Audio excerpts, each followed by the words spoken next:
आर्य समाज के भविष्य में ही सनातन धर्म का भविष्य निहित है। आर्य समाज के भविष्य में ही देश का भविष्य निहित है। यदि आप इस सनातन वैदिक धर्म संस्कृति को बचाना चाहते हो तो आपको आर्य समाज को बचाना पड़ेगा। आर्य समाज के सिद्धांतों का जन जन तक प्रचार प्रसार करना पड़ेगा। जो लोगों के दिमाग में जो जहर भरा जा रहा है, कुछ अपने गद्दारों के द्वारा, कुछ विधर्मी लोगों के द्वारा, उनके दिमाग से जहर को निकाल करके आर्य समाज की तरफ उनको जोड़ना पड़ेगा। तब आपका धर्म, देश, संस्कृति और संतति बच पाएगी। बाकी दूसरा कोई रास्ता नहीं है।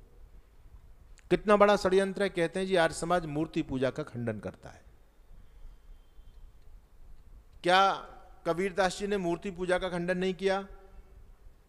नानक देव जी ने नहीं किया? क्या आदि गुरु शंकराचार्य ने नहीं किया? सबने किया। दादू जी ने किया। ऐसा कौन सा महापुरुष था जो विद्वान होते हुए मूर्ति पूजा का खंडन नहीं किया? कबीरदास जी तो कहते हैं पत्थर पूजे हरि मिले तो मैं पूजूं पहाड़। इससे बड़ा और क्या प्रहार हो सकता है मूर्ति पूजा पर? लेकिन कोई ये नहीं कहता कबीरदास जी ने मूर्ति पूजा का खंडन किया। हम कबीरदास जी को नहीं मानते जी, क्योंकि मूर्ति पूजा का खंडन किया। कोई नहीं कहता। नानक देव जी ने खूब खंडन किया, दादू जी ने किया, शंकराचार्य ने किया, और तो और स्वामी विवेकानंद जी ने भी किया। विवेकानंद भी कहते हैं कि जो है ना, मूर्ति पूजा बौद्धों से चली है। ये बुत जो शब्द है, जो इस्लाम के मानने वाले जो बुत भंजक हैं, मूर्तियों को तोड़ने वाले हैं, बुत कहते हैं मूर्ति को। कहते हैं ये बुत शब्द बौद्ध से आया है। इससे पहले मूर्ति पूजा नहीं थी देश में। और स्वामी विवेकानंद कहते हैं कि मूर्ति पूजा करना बाल बुद्धि लोगों का काम है। तो सभी लोगों ने मूर्ति पूजा का विरोध किया, लेकिन लोगों ने टारगेट केवल ऋषि दयानंद सरस्वती और आर्य समाज को बनाया। और मैं लोगों से कहता हूं कि आर्य समाज ने तो कभी मूर्ति पूजा का खंडन किया ही नहीं। आर्य समाज ने तो मूर्ति पूजा करनी लोगों को सिखाई। इस धरती पर कोई सच्चा मूर्ति पूजक होता है तो वो आर्य समाजी होता है। बाकी आर्य समाजी से इतर जितने भी लोग हैं वो मूर्ति पूजा करते ही नहीं, उनको पता ही नहीं है मूर्ति पूजा क्या होती है। इस संसार में दो प्रकार की मूर्तियां हैं। एक मूर्ति भगवान के द्वारा बनाई गई है और एक मूर्ति इंसान के द्वारा बनाई गई है। समझ में आ रही है मेरी बात आप लोगों के? अब आप मुझे यह बताओ कि भगवान के द्वारा बनाई गई मूर्ति अच्छी होगी या इंसान के द्वारा बनाई गई मूर्ति अच्छी होगी? भगवान के द्वारा बनाई गई मूर्ति न केवल अच्छी होगी बल्कि भगवान के द्वारा बनाई गई मूर्ति सच्ची भी होगी। इंसान तो नकल करता है बस। इंसान की मूर्ति डुप्लीकेट, फर्जी, नकली, और भगवान की मूर्ति बिल्कुल ओरिजिनल। इंसान की बनाई मूर्तियां मंदिर के अंदर रखी हुई हैं। इन मूर्तियों को किसने तराशा? इंसान ने तराशा है। और भगवान की मूर्तियां ये सब आप बैठी हुई हैं, ये भगवान के द्वारा बनाई गई मूर्तियां हैं। आप जब इंसान के द्वारा बनाई गई मूर्ति के पूजा करने के लिए मंदिर में जाते हो तो आपकी पूरी जिंदगी निकल गई। सबसे पहले मंदिर में जाते ही मूर्ति को धोख देते हो, प्रणाम करते हो। क्या आज तक मंदिर में विराजमान किसी देवी देवता ने हाथ उठा करके आपको आशीर्वाद दिया, सौभाग्यवती भवा? किसी ने बोला? सुखी रहो किसी ने बोला? क्यों? क्योंकि ये मूर्ति नकली है। आप प्रणाम कर रहे हैं, पूरी जिंदगी निकल गई, वो आशीर्वाद दे ही नहीं रही। मूर्ति नकली है।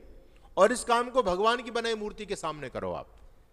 आपके घर में आपके सास हैं, ससुर हैं, आपके माता पिता हैं, उनको जब प्रणाम करेंगे तो बोलो आपको आशीर्वाद देंगे या नहीं देंगे? क्यों दे रहे हैं? ये मूर्ति ओरिजिनल है, ये बोल रही है, ये भगवान की बनाई मूर्ति है। आप जब मंदिर में भोग लगाते हो तो पूरा जीवन निकल गया भोग लगाते लगाते। क्या आज तक किसी मूर्ति ने खाया? नहीं खाया, क्योंकि मूर्ति नकली है। और आप अपने घर में जो भगवान की बनाई मूर्तियां हैं, आपके बड़े बुजुर्ग लोग, इनको बढ़िया खिलाओ, खीर बना करके खिलाओ, हलवा बना करके खिलाओ। वो लोग खाएंगे या नहीं खाएंगे? क्योंकि ये मूर्ति ओरिजिनल है, सच्ची मूर्ति है। तो आर्य समाज तो सच्चा मूर्ति पूजक है। जो वास्तव में रियल मूर्ति है उसकी पूजा आर्य समाज करता है।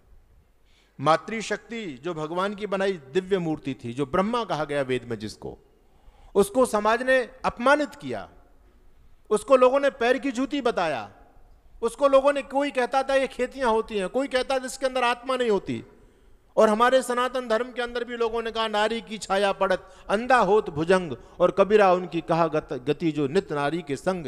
ऐसे ऐसे अपमानजनक शब्दों से मातृशक्ति को जब अपमानित किया गया तब आर्य समाज ने इन सच्ची देवियों की पूजा की। इनके लिए गुरुकुल खोले, इनके लिए कन्या विद्यालय सबसे पहला खोला गया, तो आर्य समाज के द्वारा खोला गया। आज भी आर्य समाज के द्वारा कितने वृद्धाश्रम चलते हैं। जिन बुजुर्गों की घर में कोई सेवा नहीं हो रही, वो भगवान की बनाई मूर्तियां जब ठुकराई जा रही हैं समाज के अंदर, तो उन मूर्तियों को आश्रय देने का काम हमारे समाज कर रहा है। हमारे कितने सारे वृद्धाश्रम चलते हैं, और जो अनाथ बच्चे हो जाते हैं वो भी भगवान की मूर्तियां हैं। उनके लिए दुनिया का सबसे बड़ा अनाथालय आज भी आर्य समाज के द्वारा चलता है, और दुनिया का सबसे पहला अनाथालय आर्य समाज के द्वारा ही स्थापित किया गया। बोलो, भगवान की मूर्तियों की सच्ची पूजा आर्य समाज ने किया नहीं की?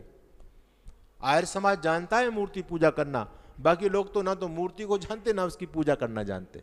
लेकिन हम पर लोगों ने आरोप लगाए मूर्ति पूजा का खंडन करते हैं। अरे हमने तो सच्ची मूर्ति पूजा करना लोगों को सिखाया है। हमारे यहाँ पंचयज्ञ हैं, पंचयज्ञ में एक पितृयज्ञ है।